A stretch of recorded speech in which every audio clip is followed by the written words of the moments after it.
وبركاته.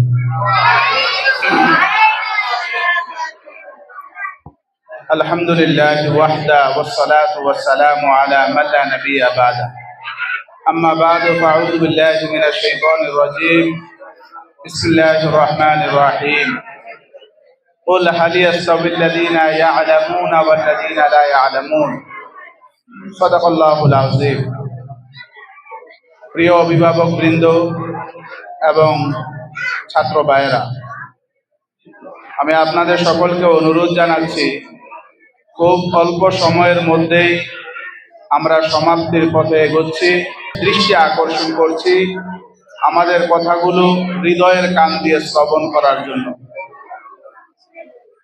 প্রিয় উপস্থিতি, আমাদের স্বল্প সময়ের মধ্যে আপনাদেরকে আমরা আহ্বান করেছি। আপনারা আমাদের আহ্বানে স্বতঃস্ফূর্তভাবে যে সাড়া দিয়েছেন, সেজন্য প্রতিষ্ঠানের পক্ষ থেকে আপনাদেরকে মোবারকবাদ, আন্তরিক ধন্যবাদ। সম্মানিত উপস্থিতি, এত আয়োজন, এত কিছু, সবকিছু আপনাদেরকে ঘিরে, কারণ আপনারাই হচ্ছেন এই প্রতিষ্ঠান সুন্দর হওয়া, এই প্রতিষ্ঠান ধীরে ধীরে হাঁটি হাঁটি পা পা করে তার গন্তব্য লক্ষ্যে পৌঁছার, আমি মনে করি, পথ ও পাথেও। কারণ আমরা আমাদের সন্তানকে নিয়ে ভবিষ্যৎ চিন্তা করি। আমার সন্তান মানে আগামী ভবিষ্যৎ, আমার সন্তান মানে আমার দুনিয়া, আমার সন্তান মানে আমার পৃথিবী। কথা ঠিক না ভাই? এই সন্তানকে নিয়ে আমরা অনেক স্বপ্ন দেখি, কিন্তু আমাদের স্বপ্ন কি আমাদের সন্তানরা বাস্তব রূপ দিতে পারবে? এই প্রশ্নে আমরা অনেক সময় থমকে যাই যে আমার সন্তানকে আমি কোথায় দেব, আমার সন্তানকে আমি কি পড়াবো, আমার সন্তানকে আমি কোন প্রতিষ্ঠানে ভর্তি করব। আমরা যখন এই প্রশ্নে এসে যাই, তখন আমাদের মনের অবস্থা এমন হয় যে আমার সন্তান কি আমার স্বপ্ন পূরণ করতে পারবে? সেই লক্ষ্য, সেই আস্থা, সেই বিশ্বাস আমাদের উপর আপনারা রেখেছেন। এজন্য রবের দরবারে শুকরিয়া আদায় করি এবং আপনাদের জন্য রইল আমাদের প্রতিষ্ঠানের পক্ষ থেকে দোয়া। প্রিয় উপস্থিতি, পারিবারিক পরিবেশ, আমাদের অনেক সময় যে ভুলগুলো আমরা করি, আমি আবারও বলছি, আমাদের অভিভাবক মা বোন, আপনাদেরকে দৃষ্টি আকর্ষণ করছি, সন্তানের জন্য জীবনের প্রথম স্কুল। একজন মায়ের কোল একজন সন্তানের জন্য জীবনের প্রথম বিদ্যালয়। এজন্য আমি মা বোনদেরকে দৃষ্টি আকর্ষণ করছি, আমার কথাগুলো একটু মনোযোগ দিয়ে শ্রবণ করবেন। পারিবারিক পরিবেশ, ঘরে নিয়মিত নামাজ, কোরআন তেলাওয়াত ও ইসলামিক পরিবেশ বজায় রাখুন। অনেক সময় আমি আমার সন্তানের জন্য ওস্তাদদের কাছে দোয়া চাই, হুজুর আমার সন্তানের জন্য দোয়া করবেন, আমার সন্তানটা যেন যুগ শ্রেষ্ঠ আলেম হয়। কিন্তু আমার ঘরের পরিবেশ এমন, টিভির সাউন্ড, গানের সাউন্ড আর নাটকের সাউন্ডে আপনার ঘরে নামাজ পড়ার মতো কোনো পরিবেশ নাই। যদি ঘরের অবস্থা এমন হয়, তাহলে সন্তান মাদ্রাসায় পড়াতে পারবেন, কিন্তু এই সন্তান আপনার জন্য যোগ্য আলেম এবং হাফেজে কোরআন হতে পারবে না। এজন্য আমার পরিবেশ, আমার ঘরের পরিবেশকে নিশ্চিত করা। দ্বিতীয়ত, মাদ্রাসার শিক্ষক, অভিভাবক সবাই নিয়মিত অংশগ্রহণ করা এবং অভিভাবক আমরা যারা আছি, প্রতিদিনের পড়া বাড়িতে ঠিকমতো হচ্ছে কিনা তা যাচাই করুন এবং হাতের লেখা তদারকি করুন। আমরা অনেক সময় এসে অভিযোগ দেই যে আমার সন্তান ঘরে পড়তে চায় না।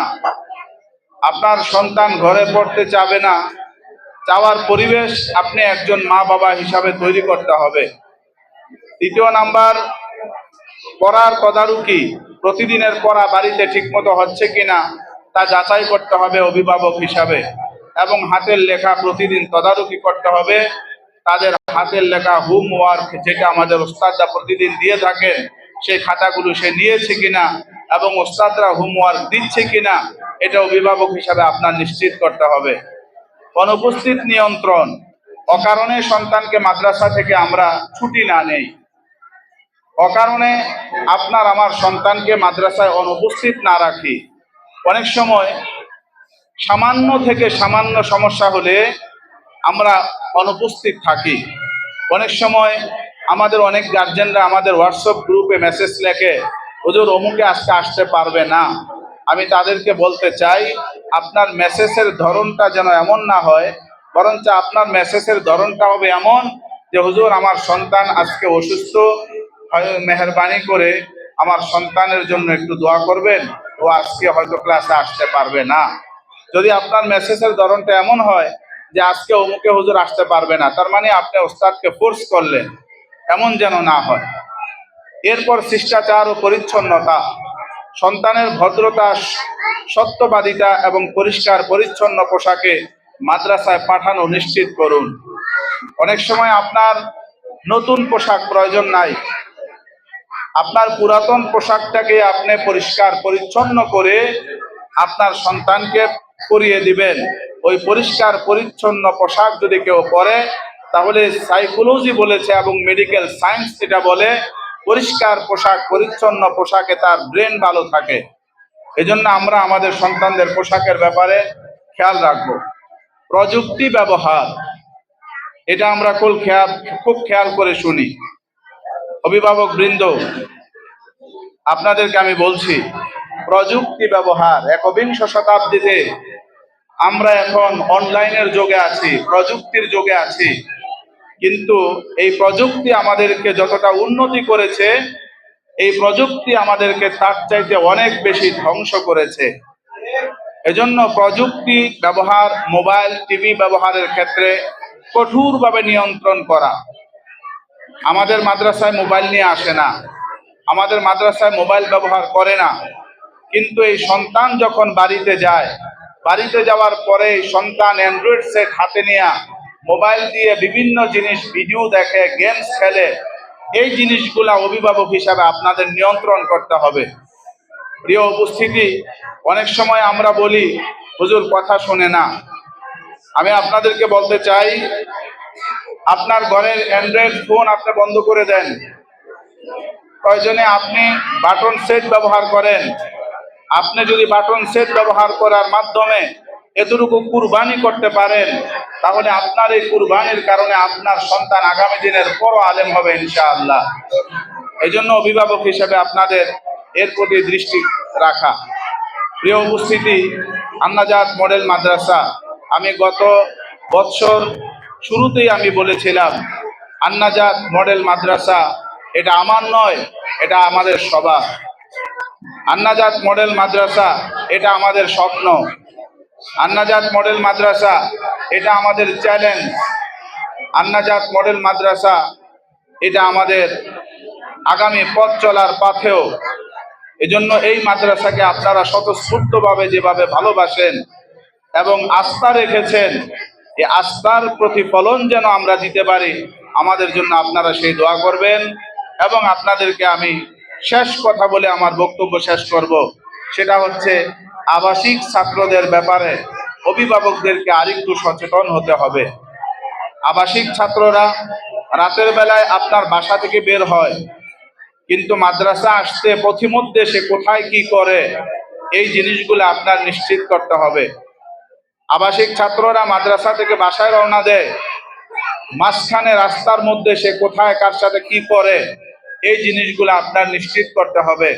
প্রিয় উপস্থিতি, অনেক সময় বলতে পারেন যে তাহলে আমরা কিভাবে নিশ্চিত করব যে আমার বাচ্চা কোথায় কি করে? এর সুন্দর ফর্মুলা হচ্ছে, যদি সম্ভব হয় আপনার সন্তানের খাবারগুলো মাদ্রাসা পৌঁছিয়ে দেন। আমাদের মাদ্রাসার শিক্ষা সচিব নাজিমে তালিমাত হযরত মাওলানা মুফতি তাওহীদ সাহেব বলেছেন, আমাদের মাদ্রাসা কাঁচা হতে পারে, আমাদের ওস্তাদদের টিচিং ক্যাপাসিটি এবং আমাদের ছাত্রদের পড়ালেখার উন্নয়নের ক্ষেত্রে আমরা ইনশাআল্লাহ পাকা। কারণ আমাদের এখানে যে উস্তাদ নিয়োগ দেওয়া হয়, কোনো অদক্ষ অযোগ্য কোনো উস্তাদের জায়গা আন্নাজাত মডেল মাদ্রাসায় হবে না, এবং অনভিজ্ঞ কোনো উস্তাদ তার জায়গা আন্নাজাত মডেল মাদ্রাসায় হবে না। আমাদের এই প্রতিষ্ঠানে যোগ্য এবং বিজ্ঞ যেমনটা পড়ানোর পারদর্শী, ঠিক তদ্রূপ লেখায় পারদর্শী এমন ওস্তাদদেরকে আমাদের এখানে নিয়োগ দেওয়া হয়েছে ইনশাআল্লাহ। কেন? আপনাদের সন্তানদের আগামী ভবিষ্যৎ নিশ্চিত করার জন্য।